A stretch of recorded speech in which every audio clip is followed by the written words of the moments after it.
तो बॉस, कुछ दिन पहले एक जबरदस्त कंट्रोवर्सी हुई थी जब मुकेश खन्ना सर ने अनाउंस किया था कि वो खुद कमबैक करेंगे एज शक्तिमान, क्योंकि उनके हिसाब से बॉलीवुड में कोई ऐसा एक्टर है नहीं जो शक्तिमान को नए जनरेशन में प्ले कर सके। रणवीर सिंह की थोड़ी बेइज्जती भी कर दी थी उन्होंने। ऑनेस्टली जब से शक्तिमान अनाउंस हुई है, मैंने मुकेश खन्ना सर के मुंह से कभी किसी एक्टर को लेकर ये बात नहीं सुनी कि हाँ ये शक्तिमान बन सकता है। बट फाइनली उन्होंने ये चीज बोल दी है, वो भी एक ऐसे एक्टर के लिए जो शायद अकेले अपने दम पर जिम्मेदार हो सकता है पूरे बॉलीवुड को नींद से जगाने के लिए। द ब्रांड अल्लू अर्जुन, जो सिर्फ मूवीज में नहीं रियल लाइफ में भी बड़े बड़े माफियाज को चैलेंज कर रहे हैं, फिल्म इंडस्ट्री में डर्टी पॉलिटिक्स के चिथड़े उड़ा रहे हैं। याद है सलार वर्सेस डंकी कितना पंगा हुआ था, सिर्फ इसीलिए क्योंकि एक साउथ फिल्म मेकर ने बॉलीवुड के सबसे बड़े स्टार की फिल्म के साथ क्लैश करने की हिम्मत दिखाई थी। शोज कैंसिल करने पड़े, फेक कलेक्शंस के इल्जाम लगाए गए, कॉर्पोरेट बुकिंग दिखा के अच्छी खासी फिल्म को बदनाम कर दिया, ऑडियंस को ऐसा बांट दिया कि अच्छा सिनेमा देखने वाले लोग कभी ये जान ही नहीं पाए कि सलार का theatre experience once in a lifetime opportunity जैसा था। यह है फिल्म माफिया का पावर, एक बना बनाया सिस्टम जिससे किसी बाहर वाले को एक पैसे का फायदा नहीं लेने देते,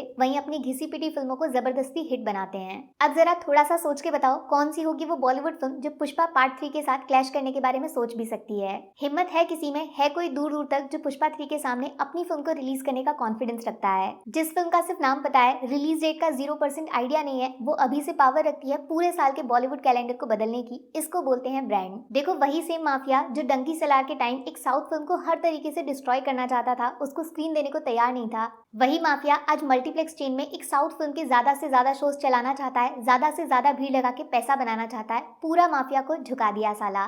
सबसे ज्यादा चौंकाने वाली बात तो यह है कि जब भी आप किसी से पूछोगे पुष्पा 2 के रिकॉर्ड्स कौन तोड़ सकता है, तो KGF 3, सलार 2, स्पिरिट, ये सब नाम सुनाई देते हैं। एक भी बॉलीवुड फिल्म का नाम नहीं लिया जाता, ये सबसे शर्म की बात है। इवन दिसंबर में एक बड़ी हिंदी फिल्म आ रही है जो खुद साउथ फिल्म की रीमेक है। और जो चीज बॉलीवुड मेकर्स के जले पे नमक छिड़कने जैसी है, वो ये कि पुष्पा 2 का सबसे ज्यादा कलेक्शन हिंदी मार्केट से, हिंदी ऑडियंस की पॉकेट से आ रहा है। एक हफ्ते में सबसे ज्यादा कलेक्शन का रिकॉर्ड जो KGF 2 के नाम पे था, यहाँ भी एक साउथ फिल्म ने पूरे 268 करोड़ कमाए थे। फिर बाहुबली 2 के 247 करोड़ सेकंड नंबर पे। पुष्पा 2 ने पता है 7 दिनों में हिंदी वर्जन से कितना पैसा बनाया? KGF 2 के 1.5 गुना से भी ज्यादा, पूरे 433 करोड़ सिर्फ 160 घंटे में इंडिया के अंदर नेट फिगर। और कमाल की बात जानते हो, साउथ बेल्ट में पुष्पा 2 की टीम ने रिलीज से एक दिन पहले स्पेशल शोज किए थे, जबकि नॉर्थ बेल्ट में ये स्पेशल शोज कैंसिल कर दिए गए थे। अब सोचो, अगर 4 दिसंबर को पुष्पा 2 के प्रीमियर शोज नॉर्थ बेल्ट में हो जाते तो ये 433 करोड़ का नंबर 500 करोड़ से भी आगे निकल जाता गुरु।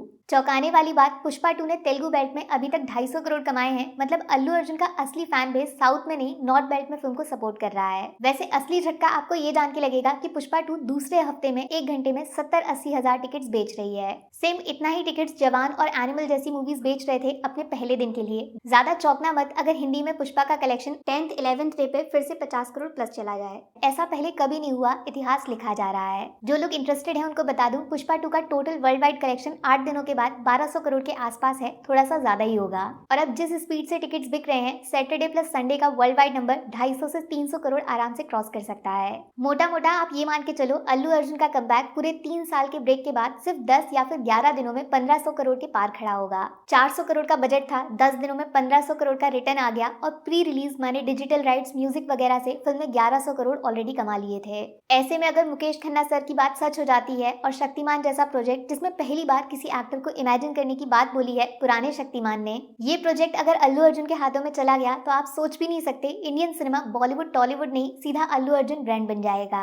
वैसे अल्लू अर्जुन का शक्तिमान बनना इतना बड़ा सरप्राइज नहीं होना चाहिए, क्योंकि उस लेवल की फिल्म को असली सक्सेस तब मिलेगा जब वो प्रोजेक्ट पैन इंडिया देखा जाएगा। ऑनेस्टली किसी बॉलीवुड एक्टर का ऐसा इन्फ्लुएंस साउथ मार्केट में नहीं है कि लोग वहां से शक्तिमान को 100, 150, 200 करोड़ का बिजनेस करा दे। बट अगर अल्लू अर्जुन शक्तिमान बनते हैं तो 400-500 करोड़ सिर्फ तेलुगु और बाकी साउथ बेल्ट से कंफर्म, और अकेला हिंदी में 1000 करोड़ पार कर जाएगा। शक्तिमान जैसा कैरेक्टर जिसमें गंगाधर की कॉमेडी टाइमिंग चाहिए, तो एक सुपर हीरो के जैसा एक्शन अवतार होना चाहिए। और जिसने भी पुष्पा 2 देख ली है वो बहुत अच्छे से जानता है, रप्पा रप्पा अल्लू अर्जुन शक्तिमान बनके सारे विलन्स को मक्खन की तरह काट भी सकते हैं। तो एक फनी वे में जबरदस्त कॉमेडी टाइमिंग के साथ छोटे बच्चों के साथ कनेक्ट भी कर सकते हैं। प्रॉपर 2-in-1 एक्टर बोले तो अल्लू अर्जुन टैलेंट पावर। सिर्फ फिल्म्स में नहीं, रियल लाइफ में भी अल्लू अर्जुन की इमेज को नेगेटिव वे में प्रेजेंट करने का बहुत ज्यादा ट्राई किया जा रहा है, बट फिल्म की तरह रियल लाइफ में भी पुष्पा झुकेगा नहीं साला। बॉलीवुड में अल्लू अर्जुन से बचने का सिर्फ एक तरीका है, उनको बैन कर दिया जाए, क्योंकि अगर शक्तिमान जैसे प्रोजेक्ट्स भी चले गए तो नॉर्थ साउथ का डिबेट खत्म हो जाएगा। ऐसे में बेस्ट काम जो किया जा सकता है वो टी सीरीज वालों ने किया, अल्लू अर्जुन के साथ मिल जाओ। संदीप वांगा प्लस अल्लू अर्जुन, ये फिल्म बहुत जल्दी आने वाली है। अब सिर्फ एक सवाल है मेरा आप लोगों से, शक्तिमान के चेहरे में अल्लू अर्जुन को इमेजिन करो। मुकेश खन्ना सर ने हाँ बोल दिया है, आपका जवाब क्या होगा, हाँ कि ना? आराम से सोच लो। वैसे मैंने 2 साल पहले ही बता दिया था 2022 में शक्तिमान किसको बनना चाहिए, जरूर से देख लेना। मिलती हूँ दोबारा, टेक केयर, बाय बाय।